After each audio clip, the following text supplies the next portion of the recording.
तुमचा आवडता विरोधक कोण? एकनाथ शिंदे की देवेंद्र फडणवीस? देवेंद्र फडणवीस आहे. अच्छा, म्हणजे शिंदेंना स्पेअर करताय तुम्ही? नाही, एखादा हुशार नेता, एकनाथ शिंदे साहेब हुशार आहेत हे सगळं आहे, कपटी नाही.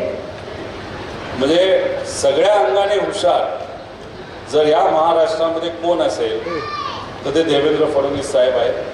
म्हणजे नेता म्हणून सुद्धा ते मोठे आहेत, प्रशासनावर पण त्यांची बचक आहे, मोठे नेते, अभ्यासू आहे.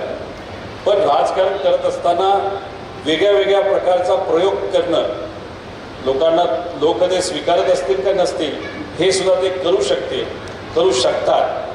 मग विरोधक बघत असताना मोठ्या नेत्याकडे बघून जो सर्व अंगाने त्या ठिकाणी तयार आहे, अशाच एका मोठ्या नेत्याला आपण विरोधक जर समजलं तर आपल्यामध्ये सुद्धा कुठं ना कुठेतरी एक लढण्याची वेगळी क्षमता त्या ठिकाणी निर्माण होऊ शकते असं मला वाटतं.